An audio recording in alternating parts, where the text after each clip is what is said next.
우리 GT 묵상하면서 나눴던 말씀들 가운데에 이 시대의 문제점이 무엇인가, 사람이 한계가 있잖아요. 그 한계는 무엇인가, 그러나 그걸 극복해내고 하나님의 뜻을 이루는 방법은 무엇인가, 이것을 좀 말씀에서 찾아보고 문제도 말씀에서 찾아보고 해답도 말씀에서 좀 찾아봤으면 좋겠어요. 일단 북이스라엘은요, 선한 왕이 없어요. 그런데 그 중에 악한 왕 하나가 중간에 등장했는데 그게 아합입니다. 왜 아합이 악했냐면 그의 아내 이세벨이 아주 악한 여인이었어요. 악할 뿐만 아니라 좀 표독스러운 그런 사람이에요. 이 온유월에 설이 내리게 만드는 그런 눈빛을 가진 여인이었을 겁니다. 그 뉘앙스들을 보면 그래요. 이 사람이 바알과 아세라를 이스라엘로 가져와서 북이스라엘을 아예 망쳐버렸습니다. 아예 그냥 멸망의 길로 치닫게 만들어버린 사람이 되었어요. 하나님께서 이 아합의 가문을 그냥 둘 수가 없어서 예후에게 기름 부어 왕으로 세우면서 반란을 일으키죠. 예후가 반란을 일으키면서 아합의 일가를 다 심판했습니다. 죽였습니다. 근데 이 과정도 굉장히 많은 기회와 많은 선지자들의 외침과 엘리야, 엘리사 등등 이름만 대면 유명한 선지자들이에요. 그러면서도 승리도 주고 가뭄 끝에 큰 비에 부흥도 주고, 하나님께서 얼루고 달래고를 얼마나 많이 했는지 몰라요. 하나님은요, 심판하길 원하시는 하나님이 아니십니다.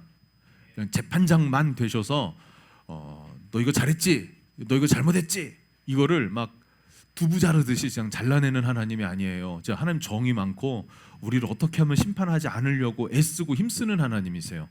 그게 신약의 예수님만이 아니라 구약의 하나님도 마찬가지입니다. 그럼에도 불구하고 아합은 그 죄성이라는 게 쉽게 바뀌지 않는 것 같습니다. 그래서 우리는 죄에 대한 경각심을 가져야 돼요. 죄를 두려워할 줄 알아야 돼요. 이것 때문에 아합 일가가 다 망했습니다. 죽었습니다. 그러니까 반란이 일어났으니까요. 이세벨의 아들은 염통이 뚫려 죽었어요. 화살에 맞아서. 그리고 이세벨 자체는 뭐예요? 자기의 그 내시들이 성 위에서 밖으로 내던졌는데 개들이 와서 그냥 다 뜯어먹고 머리하고 두골과 손과 발만 남았더라, 이렇게 말하잖아요. 아합은요, 아합도 화살 맞고 피 흘리면서 끌려가다가 이제 후송되다가 피를 너무 많이 흘려서 죽어버렸고, 그 수레의 흥건한 피들이 개들이 와서 핥아버렸다라고 말하고 있습니다. 하나님께서 경고한 대로, 그러나 돌이키지 않으니까 심판을 받아 다 죽게 되었다라는 거예요. 문제는 뭐냐면 아합의 딸이 있었어요. 이 이세벨이라고 하는 아주 표독스러운 여인의 딸이 있었는데, 이 여자도 지 엄마 똑같이 닮아가지고 아주 악한데 이렇게 악할 수가 있을까 싶어요. 자기 아들을, 유다의 왕이죠, 유다의 왕, 자기의 아들을 북이스라엘, 자기 친정이죠, 자기 친정 오빠랑 사이를 좋게 만들어줬어요. 그걸 나쁘다고 할 수는 없죠. 그런데 자기 오빠가 심판받아 죽을 때 자기 아들도 같이 죽임을 당했습니다. 그러니까 이 아달랴라고 하는 이 악한 여인의 더 악한 딸내미가 어떤 짓을 하냐면요, 유다의 왕들을 다 죽여버리겠다 이거예요. 그러니까 왕들은 아니고 왕자들이죠. 그러니까 이 왕자들이 누굽니까? 왕이 누구예요? 자기의 아들이죠. 자, 이게 잘 이해가 되시나요, 여러분? 잘 이해하고 따라오시죠? 자기 아들이에요. 죽은 왕이. 왕의 아들들, 왕자들은 누구예요? 그럼 자기의 친손주들이에요. 근데 친손주들을 어떻게 해요? 다 죽여버리고 자기가 왕의 대리자 비슷하게 서게 되는 거예요. 이런 일이 있습니까, 여러분? 이렇게 악하고 악할 수가 있을까요? 보통 그렇게 얘기하지 않나요? 자식들을 기를 때는 처음이니까 잘 이렇게 낯설고 어렵고 잘 못 기르는 거 있잖아요, 자녀들을. 그러다가 나이가 들어서 손주가 태어나면 손주가 더 이쁘다는 얘기가 있던데요. 맞나요? 그런 것 같기도 하고요. 근데 이 여자는 어떻게 된 여자가 자기 친손주들을 그냥 화가 난다고 다 죽여버린다는 거예요. 근데 이게 역사란 말이죠. 성경이 말하는 역사란 말이에요. 11장 1절이 그런 내용입니다. 아하시아의 어머니 아달랴가 그의 아들이 죽은 것을 보고 일어나 왕의 자손을 모두 멸절하였으나 그런데 이 이면에는 이 아달랴라는 여인이 악하죠. 그리고 악한 DNA를 갖고 있고 악한 모습들을 많이 보고 자랐으니까 그랬겠죠. 그런데 그 이면에 영적으로 사탄의 조종이 있었겠죠. 그렇죠. 눈에 보이는 것은 보이지 않는 것으로 말미암는 것입니다. 기도가 필요한 이유가 뭔지 아십니까? 이렇게 되어지는 모든 일들 이면에 보이지 않는 우리의 기도가 하늘의 보좌를 움직입니다. 그래서 기도하는 거예요. 눈에 보이지는 않으나 실제는 어디에서 결정됩니까? 기도의 자리, 영적인 자리. 성령께서 동행하시는가 아니면 원수 마귀가 역사하는 대로 그냥 놔두는가, 이 차이란 말이에요. 그래서 여러분, 영으로 깨어있는 영적 감각이 있는, 무디지 않는 여러분 되시기를 주님 이름으로 축복합니다. 이 아달랴는요, 보이지 않는 영역에서 원수 마귀의 계략, 책략, 사탄의 음모가 있었던 것이죠. 사탄의 음모가 무엇입니까? 다윗의 자손을 멸망시키는 거예요. 다윗의 자손이 멸망되면 하나님의 약속이 성취될 수가 없습니다. 하나님의 약속이 무엇입니까? 다윗의 자손 가운데에 예수님, 메시아를 보내겠다, 그리스도를 보내겠다라고 하는 게 하나님의 약속이었는데, 다윗의 혈통을 끊어버리면 예수님이, 메시아가 오실 수 있습니까? 없습니까? 오실 수가 없게 되는 거예요. 그래서 하나님의 약속을 파기하고 우리를 구원하시는 하나님의 계획을 막아서려는 사탄의 음모, 그것이 바로 아달랴에게 속했다는 거예요. 여러분, 하나님께 성령에 감동되어서 하나님의 나라와 영광을 위해 쓰임받는 인생이 있고요, 사탄에게 부림받는, 사탄이 부리는 데에 거기 껴가지고 부리는 대로 조종당하는 그런 인생도 있다는 것이죠. 여러분, 우리가 정말로 어떤 걸 선택해야 될까요? 하나님께 부림받는, 하나님께 쓰임받는 인생 될 수 있기를 축복합니다. 사탄에 쓰임받는 그런 조종받는 인생 되면 안 되겠죠, 당연히. 그러나 그 상식을 초월하는 원수의 말도 안 되는 이런 참혹함 속에서도 하나님의 성령은 하나님의 약속을 지키기 위해서 자기의 사람들을 지키시고 보호하시는 줄로 믿습니다. 그 가운데서 하나님께서는요, 요아스라고 하는 젖먹이 왕자겠죠. 요아스가 있었는데, 이 요아스를 대제사장이 성전에 몰래 유모와 함께 숨겨서 기릅니다. 6년을 길러요. 6년을 젖먹이를 성전에서 길러요. 그리고 7살이 되었을 때에 안식일에 왕의 즉위식을 준비합니다. 성전을 지키는 호위대 백부장들이 있었죠. 주석들을 보니까 5개 조로 나뉘어서 그 성전을 지킵니다. 그러니까 이 5명의 리더가 되는 백부장 5명을 불러다가 요아스를 보여주면서, 숨겨놓은 요아스를 보여주면서 끊어진 줄 알았던 다윗의 자손이다, 요아스 왕을 보이고 이를 안식일에 왕의 즉위식을 시작할 거다. 아달랴 모르게 왕의 즉위식을 준비합니다. 그리고 7년 7살이 되었을 때, 요아스가 7살이 되었을 때 이 일을 시작했다라는 거예요. 그 일이 시작된 내용이 오늘 본문 말씀입니다. 즉위식을 어떻게 시작했는가라고 했을 때 12절을 보니까요, 같이 읽어봅시다. 시작. 여호야다가 왕자를 인도하여 내어 왕관을 씌우며 율법책을 주고 기름을 부어 왕으로 삼음에 무리가 박수하며 왕의 만세를 부르니라. 아멘. 되게 중요한 부분인데요, 제사장이 왕자를 인도해서 어떻게 해요? 사람들을 있는 데서 왕관을 씌워주고 율법책을 줍니다. 이게 하나님께서 모세에게 명하신 대로 왕을 세우고 하나님의 언약을 갱신해 나가는 과정 가운데 있는 거예요. 그 머리에 기름을 부어요. 기름을 부어요. 누가 함께 한다는 증거가 되는 것입니까? 하나님의 성령께서 함께 하실 것이다. 하나님께서 너를 세워 왕으로 삼은 것이다. 그러니까 왕의 입장에서는 누가 자기를 세운 거예요? 내가 왕이 된 게 아니라 하나님이 나를 왕으로 삼아 주신 거예요. 요아스는 그렇게 왕으로 즉위식을 받아들이고 왕이 되는 것입니다. 이때 백성들이 어떻게 해요? 박수하며 환호하죠. 왜 그렇습니까? 끊어진 다윗의 혈통이 살아 있었고 잊혀졌던 하나님의 언약이 다시 성취될 수 있는 길이 열린 거예요. 굉장히 중요한 사건이 되는 것이죠. 그러면서 다윗의 혈통이 왕이 되면서 하나님의 언약은 다시 성취될 수 있는 길이 열린 것입니다. 중요하죠. 자, 그리고 나서 이 언약을 어떻게 맺냐면 17절과 18절입니다. 17절, 18절. 제가 17절 읽을게요. 여러분 18절 읽어 주십시오.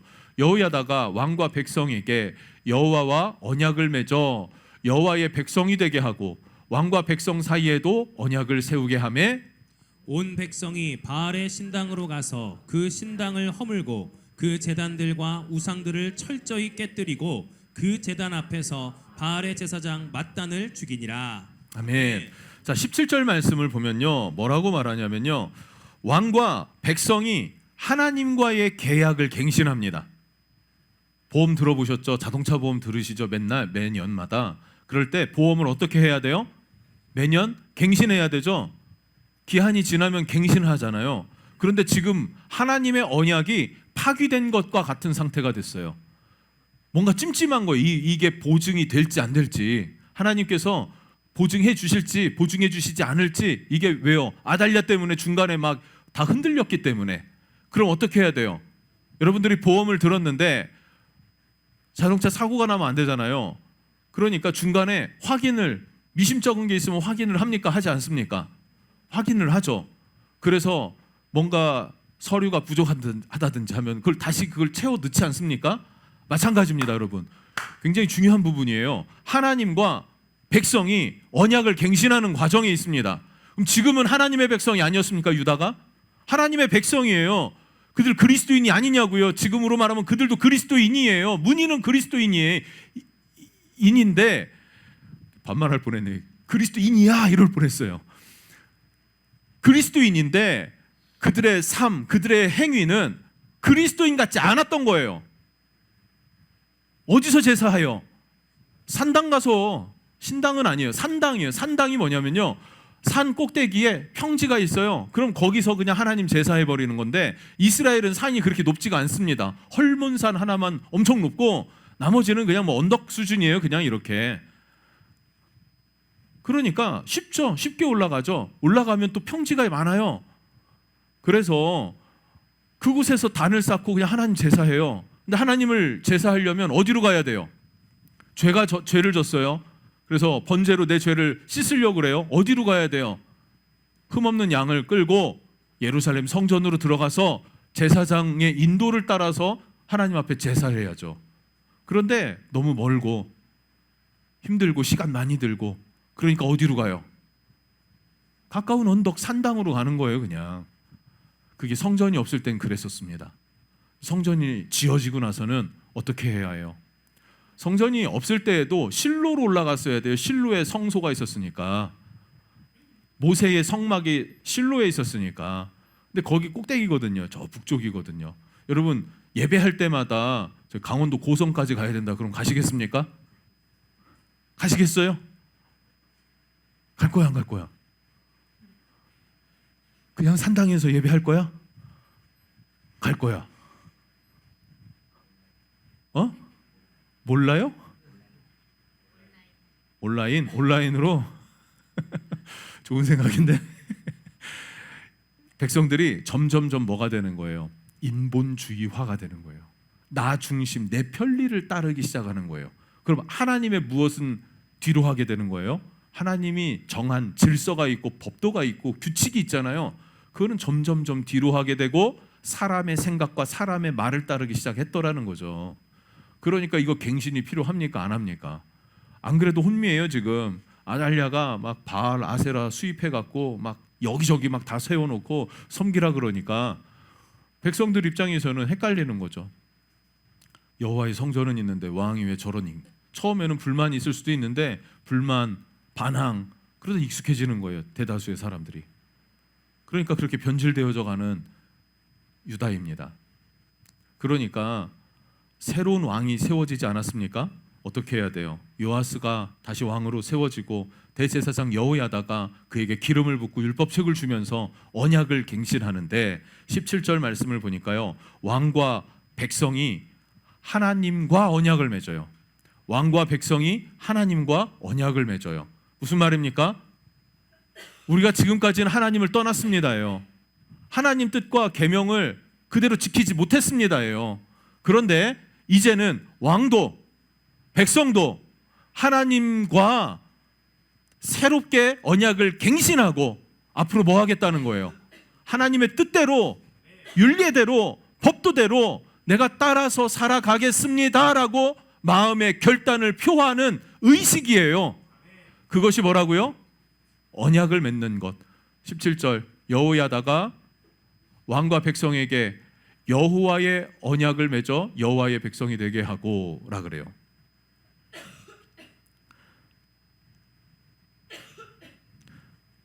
그리고 두 번째, 왕과 백성들 사이에도 언약을 세우게 하매라 그래요. 왕하고 백성들하고도 언약을 맺습니다. 어떤 언약을 맺습니까? 지금 왕과 백성들의 관계가 어떨까요? 아달랴가 막 난도질을 해놓으니까 쿠데타 같은 7살짜리 아이를 세워두고 지환이 세워두고 왕이라고 막 즉위식하고 막 이랬어요. 그런데 백성들의 반응이 어때요? 환호하고 박수하며, 환호하고 박수한다는 거예요. 맞아준다는 거예요. 기뻐한다는 거예요. 즐거워한다는 거예요. 할렐루야. 왜 그래요? 그동안 아달랴가 행했던 모든 일들이 그냥 누가 봐도 아닌 거예요. 이게 어떻게 나라가 이렇게 됐는지, 저 사람 하는 꼬락성이가 어쩌면 이런지 받아들이기 어려웠던 거죠. 그런데 다윗의 자손이 살아남은 생존자가 있었고 왕으로 즉위식을 하니까 다 환호하고 기뻐했다는 것입니다. 그러니까 왕과 백성들 사이에도 계약을 다시 맺어야 돼요. 왕은 어떤 자리입니까? 하나님이 세운 자리로, 하나님이 왕이신데 하나님의 대리자로 왕의 역할을 하는 거예요. 그리고 백성들은 무엇입니까? 왕을 무엇으로 따르는 거예요? 하나님과 같이 따르는 거예요. 왜요? 하나님의 대리자니까. 그렇게 신뢰하면서 내가 따르겠습니다라고 백성들은 약속하는 것이고, 왕은 뭐를 약속하는 거예요? 하나님이 원하시는 통치의 뜻을 따라서 백성들을 다스리겠다라는 약속이 맺어지는 거예요. 그래서 온전하게 계약이 성립되는 것입니다. 자, 계약이 성립되면 그 다음에 뭐를 해야 돼요? 이행해야죠. 뭐 예를 들어서 뭐 우리 여기 이사 올 때도 언제까지 들어가겠습니다라고 계약을 하면 그때까지, 여기 뭐 우리가 올 때는 빈 곳이었지만 뭐 짐이 있었으면은 전 입자가 나가줘야 되잖아요. 짐을 다 빼줘야 되잖아요. 계약대로 이행을 해야 되는 거지 않습니까? 18절이 그러니까 바로 그 이행이에요. 18절이 뭐예요? 온 백성이 바알의 신당으로 가서 신당을 허물고 제단들과 우상들을 철저히 깨뜨리고 제단 앞에 바알의 제사장 맏단을 죽인다라는 것입니다. 유다는요, 모든 더러운 우상 숭배의 유물들을 척결해냈어요. 다 씻어냈어요. 삶으로 돌이켜냈습니다. 그리고 누구만 섬기기로요? 하나님만 섬기기로. 이제는 이스라엘 백성들의 보호자는 하나님이시고 하나님은 이스라엘의 하나님이 되시는 거예요. 이것이 되게 중요해요, 여러분. 왜 그럼 하나님께서 이스라엘을 선택하셔서 하나님의 소유된 백성, 왕 같은 제사장 삼으셨을까요? 제사장 나라, 거룩한 백성으로 삼으셨을까요? 왜 이스라엘을 선택했을까요? 수많은 나라가 있었는데, 수많은 민족이 있었는데. 그것을 신명기에 말하고 있습니다. 7장 6절 7절인데요. 같이 읽어볼게요. 시작. 너는 여호와 내 하나님의 성민이라. 내 하나님 여호와께서 지상 만민 중에서 너를 자기 기업의 백성으로 택하셨나니 여호와께서 너희를 기뻐하시고 너희를 택하심은 너희가 다른 민족보다 수요가 많기 때문이 아니니라. 너희는 오히려 모든 민족 중에 가장 적으니라. 아멘. 수요가 적기 때문이다 그래요. 이유가 딱 그거 하나예요. 수요가 적기 때문이라. 자, 숫자가 적다는 것은요, 지금도 무시할 수 없는 게요, 병력이에요. 병력. 우리나라도 군대 숫자가, 병력이 뭐 10만 명인가가 줄었다는 것 같아요. 뭐 인구가 감소되니까 뭐 어쩔 수는 없겠죠. 자, 그러면 병력이 중요한데 하나님이 이스라엘을 선택한 이유가 뭐냐면 이스라엘이 뭐가 어떻다고요? 수가 적으니라예요. 수가 적으니라. 그럼 숫자가 적다라는 것 자체는 뭐냐면 그냥 말 그대로 숫자만 적다라는 의미가 아니라 힘이 약하다라는 거예요. 힘이 약하면 뺏깁니까? 빼앗습니까? 뺏기죠. 그러니까 하나님이 울타리를 쳐서 보호하시는 것입니다.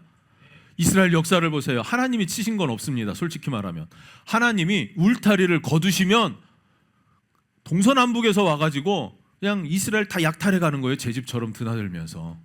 그리고 못 살게 써서 회개하고 돌이키면 하나님이 다시 그 손으로 울타리를 쳐서 보호해 주시는 것이죠. 자, 그럼 우리는 어떻습니까? 여러분 강합니까? 약합니까? 강합니까? 약합니까? 여러분은 어떠세요? 하나님의 보호가 필요합니까? 필요하지 않습니까? 하나님의 인도하심이 필요하십니까? 필요하지 않습니까? 필요하죠. 공장 임대료 올려달라 그랬다며. 참 시대가요. 공장 임대료 올려달라 그랬대요. 그럴 수 있죠. 물가가 올랐으니까. 내 했겠지, 그지? 근데 또 전화가 왔대요. 생각해봐도 좀 더 올려야 될 것 같다고. 고분고분하게 네 하면은 한 번 또 전화 올 것 같아요. 더 올려야겠다고. 갑이에요, 을이에요? 약해요, 강해요? 보호가, 울타리가 필요해, 안 필요해? 필요해요. 우리가 그렇지 않습니까? 세상, 요즘에 제 참 좋아하는 찬양이 뭐냐면은 이 세상 험하고 나 비록 약하나예요. 이 세상 험하고 나 비록 약하다 이거예요. 그러나 뭐요? 약하나 주 예수 믿으면 큰 권능 얻겠네. 주의 은혜로 대속받아서 피와 같이 붉은 재 눈같이 희겠네. 할렐루야.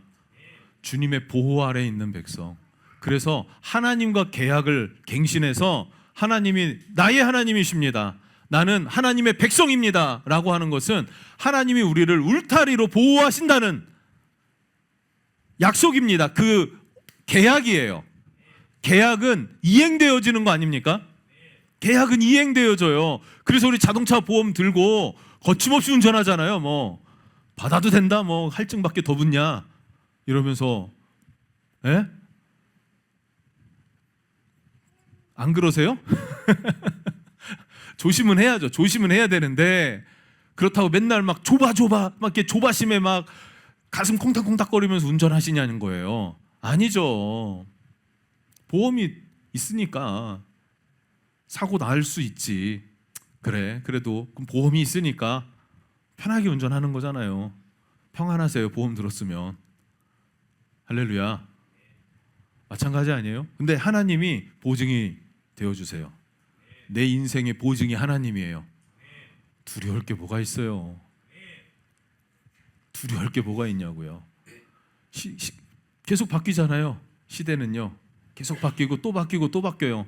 지금 준비한 게 그때는 뭐 그만큼 의미가 없을 수도 있는 것이고, 막 살자는 얘기가 아니라 하나님이 지키신다는 믿음으로 살자는 얘기입니다. 그러려면 뭐가 필요해요? 하나님과의 보증이 필요해요. 세상 보험에서도요, 계약서가 있으면요 이행하든 하는데 하나님께서 약속을 안 지키시겠냐 이거예요. 하나님은요 어제나 오늘이나 동일하다 하지 않습니까? 시간이 언제나 현재를 사시는 게 하나님의 속성이라고 하지 않습니까? 그러면 오늘 약속한 게 수십 년 후에 나는 까먹어도 누구는 기억해요? 하나님은 어떻게 기억하냐면 현재처럼 기억하는 거예요. 하나님은 지금처럼 기억하고 계신다는 거예요. 우리는 무뎌질지라도 그 하나님과의 언약이 여러분 가운데 성취되어져 있습니까? 아니면은 흔들리고 있습니까? 난 하나님의 자녀입니다. 그분은 나의 아버지이십니다. 이런 고백이 있나요, 없나요? 없다면 갱신하셔야 돼요. 하나님이 보증이 되시면 평안할 것입니다. 안전할 것입니다. 할렐루야. 하나님이 주시는 평안을 누리는 여러분 되셨으면 좋겠어요. 그것이 뭐냐면 부흥이죠. 부흥. 유다 땅에는요 요아스가 왕이 되면서 하나님 나라의 부흥이 시작됩니다. 평안이 시작이 됩니다. 악한 여인이 얼마나 나라를 엉망으로 만들어 놨겠어요. 파멸이죠. 우상숭배죠. 그런데 그것이 어리지만 하나님의 질서와 법도와 율례를 따라서 제사장에 의해서 공식적으로 선포되면서 하나님과 언약을 체결하고 또 하나님의 백성들도 왕과 백성들 사이에 언약을 갱신하면서 하나님의 합법적인 자녀들, 하나님의 보호받는 백성들로 시작이 되어졌다라는 사실이에요. 그리고 그 백성들이 다 어떻게 해요? 환호하고 기뻐하면서 하나님을 높여드린다는 사실이죠. 이 시대에 우리가 잃어버리는 게 뭔지 아십니까? 그것은 부요하다 보니까, 잘 먹고 잘 사는 시대가 되다 보니까 하나님이 없어도 잘 먹고 잘 살 수 있다고 착각하는 거예요. 여러분 한번 잘 정말 이거 생각하셔야 돼요. 넘 얘기가 아니라 우리 얘기하고 우리 얘기. 우리가 하나님 없이도 잘 먹고 잘 사니까 걱정 근심이 없으니까 아프면 병원 가면 뭐 잘 치료 잘 해주고 다 찾아주고 또 뭐 직장 문제 뭐 하려고만 하면 뭘 못해요. 먹고 사는 거 문제 없고. 그러니까 하나님보다는 하나님 뜻을 지키면서 사는 게 나를 옥조이는 것 같이 느껴지는 그런 시대에 우리가 살고 있는 거 아닙니까? 그런 우리의 마음을 다시 한번 갱신해야 될 때이다라고 저는 믿습니다. 여러분들 하나님 안에서의 삶을 살아갈 수 있기를 축복합니다. 필요할 때는 하나님을 찾는데 하나님이 평안을 주시면은 하나님이 없어도 되는 것처럼 우리는 착각하게 돼 있어요. 그러나 아닙니다, 여러분. 지금 평안하다면 그 평안은 하나님이 주신 평안이에요. 하나님의 은혜를 기억하는 백성 돼야 합니다. 은택을 잊지 말아야 합니다. 할렐루야. 그리고 그 하나님과의 언약을 갱신하는 저와 여러분 되었으면 좋겠습니다. 저는 이 시대에 우리 은혜향해 교회에 이 부흥이 다시 일어났으면 좋겠어요. 요아스의 부흥이 일어났으면 좋겠습니다. 어떻게 이 부흥이 일어날 수 있을까? 어떻게 부흥이 일어날 수 있을까? 어떻게 부흥이 일어날 수 있을까? 성경에서 답을 찾아볼까요? 요아스가 왕이 되고 나서 좀 시간이 흘렀겠죠. 당장 7살 아이가 어떤 정책을 펴긴 어려웠을 테니까. 언제라고 기록하진 않아요. 그런데 명령합니다. 뭘 명령하냐면 여호와의 성전을 보수하자 이거예요. 왜 그러냐면 솔로몬이 성전을 지은 지가 140년 됐어요. 그러니까 140년 됐으니까 좀 보수할 게 필요하겠죠. 뿐만 아니라 아달랴 자기 할머니죠. 할머니 아달랴가 통치를 잠깐 하면서 아예 이스라엘 그 여호와의 성전을 의도적으로 좀 부셔놓은 데가 있어요. 그것도 보수해야 돼요. 또 자기 자신이 어려서부터 거기에 몇 년을 살았습니까? 6년을 살았어요. 어린 시절에 숨어 살았던 여호와의 성전 6년을 숨어 살았던 곳이었다고요. 보수공사를 명했습니다. 근데 레위 제사장들이 자기들이 녹을 받는 것을 나누어서 성전 보수공사에 써야 되니까 일을 미루고 안 하는 거예요. 시간이 지났는데도 진척이 안 되는 거예요. 부흥을 일으키려고 하나님 나라의 부흥을 일으키고 싶었던 그 열망, 하나님의 뜻을 이루고 싶었던 열망이 일어났는데 아무도 안 해주는 거예요. 그게 누구라고요? 레위 제사장들이었다고요.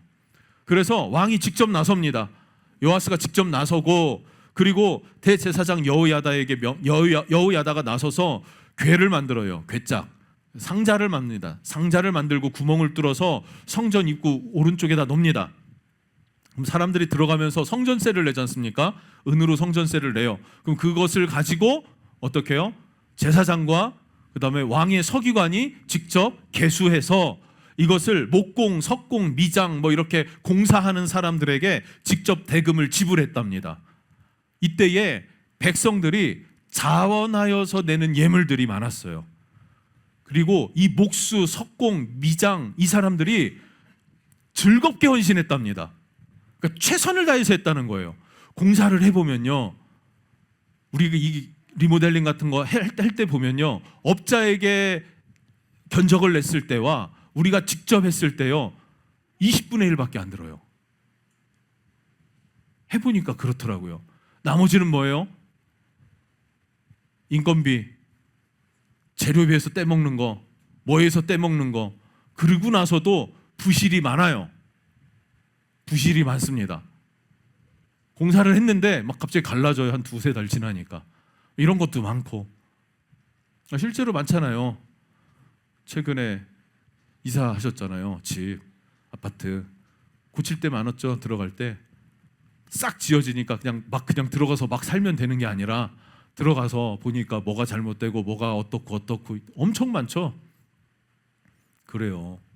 그런데 이 사람들이 최선을 다해서 여호와의 성전에 헌신했다.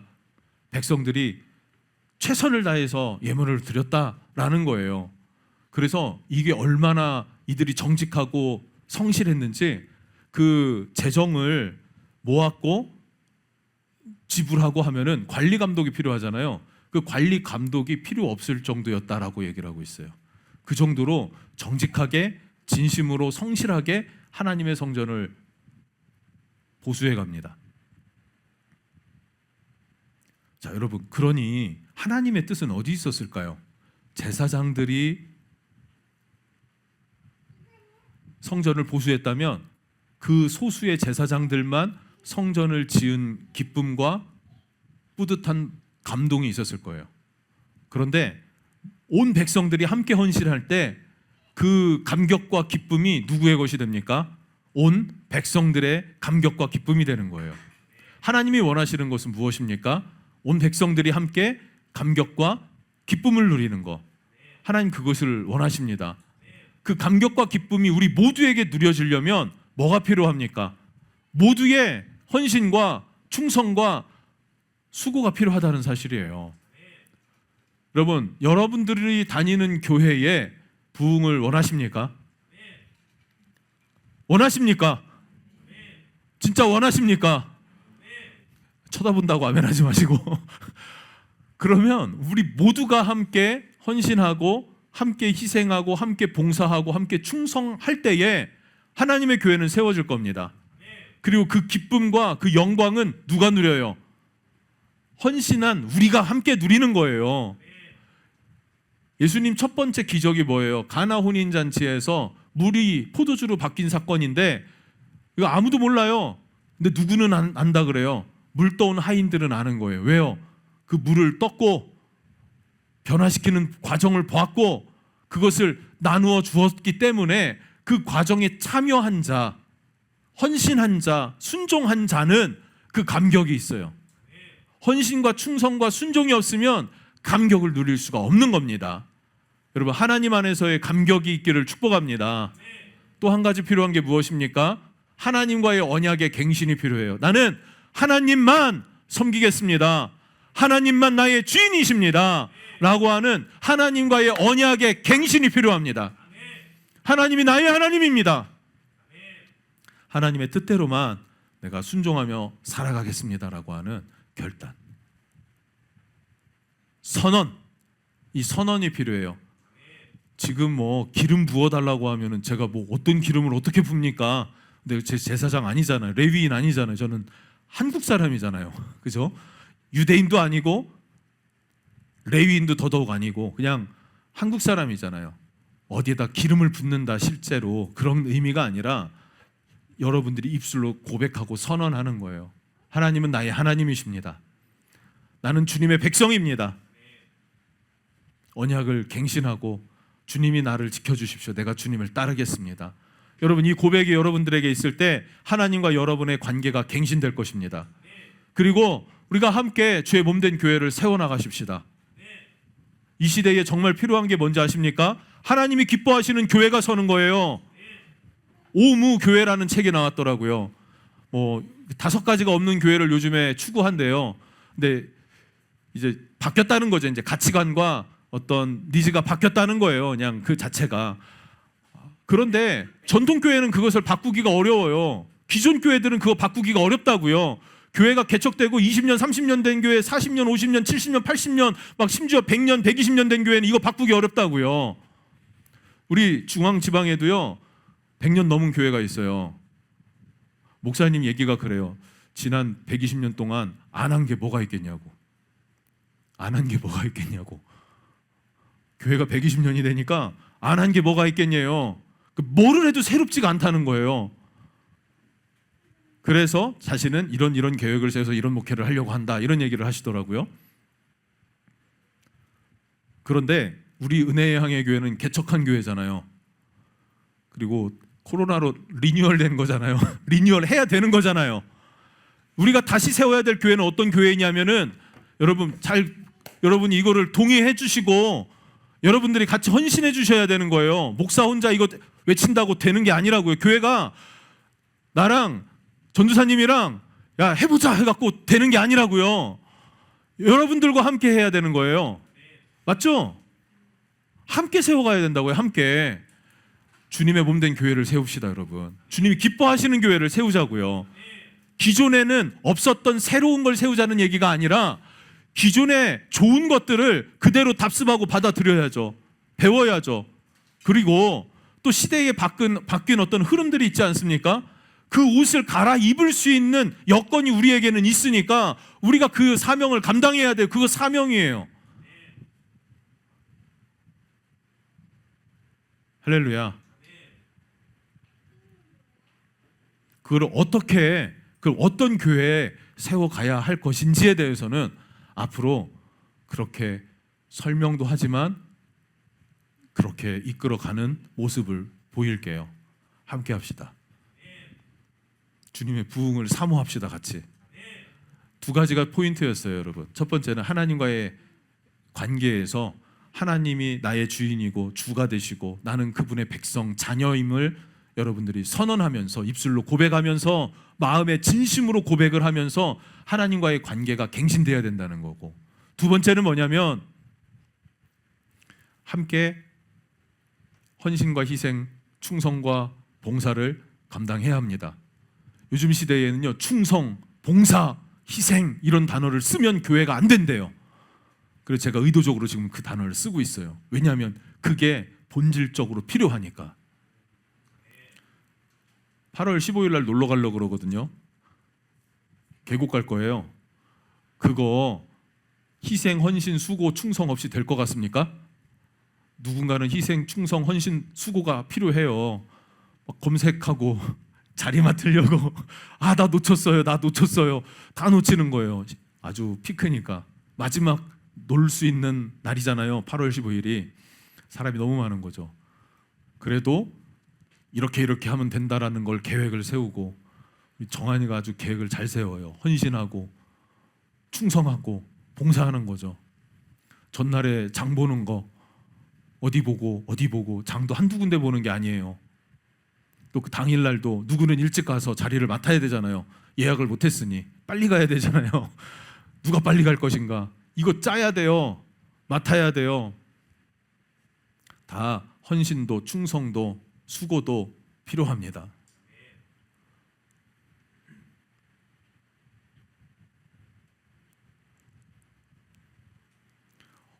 그럼 물어볼게요. 진짜로 충성하고 헌신해야 된다, 희생해야 된다 그러면 싫은가요? 부담스러운가요? 솔직히 부담스럽진 않지? 네.